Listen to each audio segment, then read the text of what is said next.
Hello and welcome back to our study of Peninei Halacha, the teaching of Rabbi Eliezer Melamed Shlita. While we continue our week of learning, we ask you to please continue davening for Chalei Tzva Gana Yisrael, Ufor Shalem L'Chol Petzuei Yisrael, and safety for brothers and sisters in Israel. We learn each day L'Ilai Nishmat and Daniel Shimon ben Harav Doron V'Shel Yishem Kam Demo. The next chapter, B'niya Unetia B'tishas Hayomim. Kivin she mima'atim b'simcha b'tishas hayomim, also livnos b'yomim elu binyan shel simcha. Since we decrease the levels of simcha that we have during the 9 days, so therefore it is prohibited to have any sort of building that involves simcha. You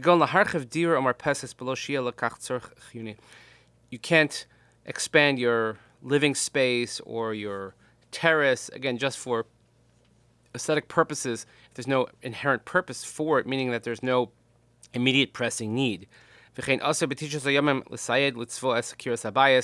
We don't paint, plaster, color these things in the walls of our homes, because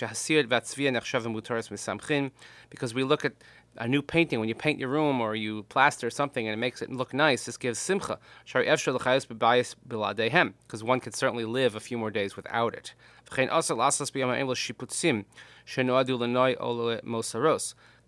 haskanas trisim, aronos, filanos, o hachlafasam. We also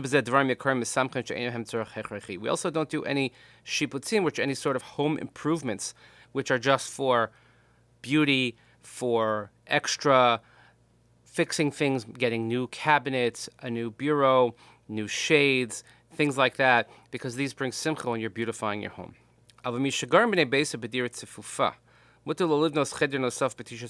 say a person is cramped in your space. You have a small living space and you have the ability to expand it. You could do so during the 9 days. If one wants to hang or install blinds, in Israel they use trisim, those shutters type things, the rolling shutters. But if it's for modesty purposes, one certainly will be allowed. Or let's say if there's something that requires immediate attention because it could cause damage, obviously this was allowed to be done.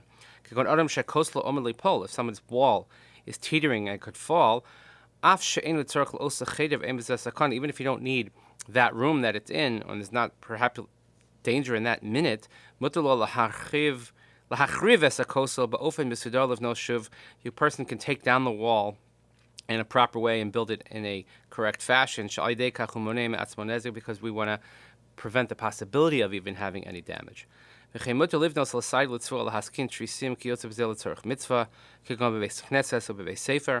you have to paint or install or put in blinds or something like that, but it's for a mitzvah, so for instance in a yeshiva, in a shul, something like that, or in a school, or if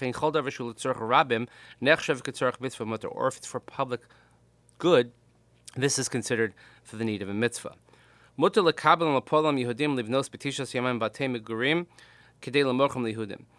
A contractor or workers who are Jewish could build during the 9 days if their intention is to sell the homes or the properties to Jews, because this is their livelihood, this is for people to live in, it's not just considered something extra just for simcha. And if building this is in order to settle the land of Israel, then we add to this that it's also a mitzvah. If it's possible, we should put off the painting, the plastering, etc., until after the 9 days. But if this is going to cause a loss by pushing it off, because this is allowed, we don't want to cause loss, and also we're not talking about somebody's personal home where it has simcha, this is a person's living. But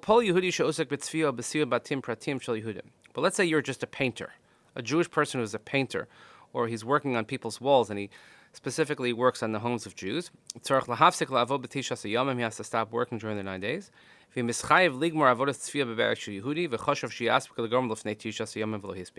But let's say he had a job and he thought that he would finish the painting before the 9 days, and he didn't do so. He should ask to refrain from finishing the job during the 9 days, and maybe even make some sort of arrangement with him, a discount. However, if the person for whom you're working requires it to be done right away, or if he doesn't finish it, it could cause him a monetary loss. Because of word, he's going to have to give certain discounts, he's going to lose contracts for other jobs, then he can work and continue during the 9 days. So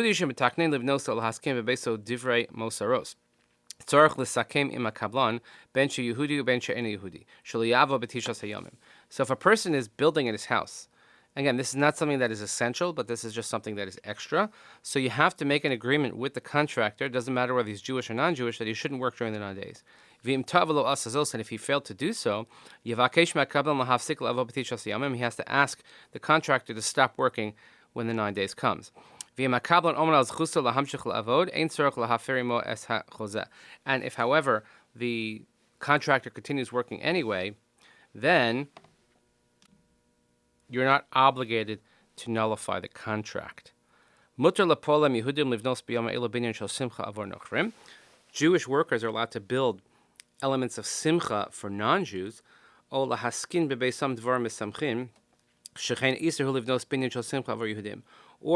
you can fix things in the home of a non-Jew, because the prohibition is for Jewish people for their simcha, but to provide simcha for non-Jews is allowed. One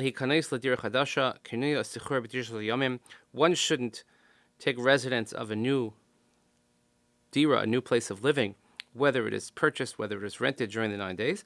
However, if this delay is going to cause a great loss, then you can go in the 9 days.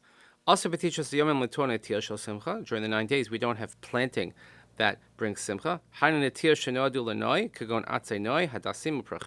Certain types of plants and flowers that bring pleasure, they bring beauty.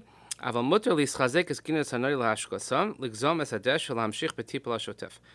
one is allowed to maintain one's garden, whether it's pruning, watering, etc., because this is already installed, but you're not doing this for simcha. It's maintenance.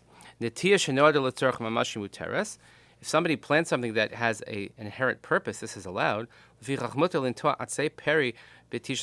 therefore, one is allowed to plant fruit trees during the 9 days. And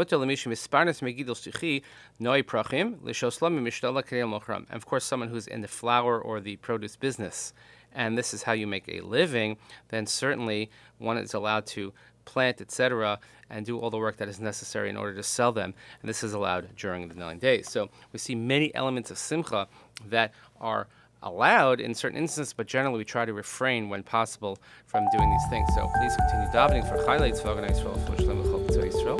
Say to our brothers and sisters in Israel, thank you so much for joining us today. Have a great day, and we'll see you here next time.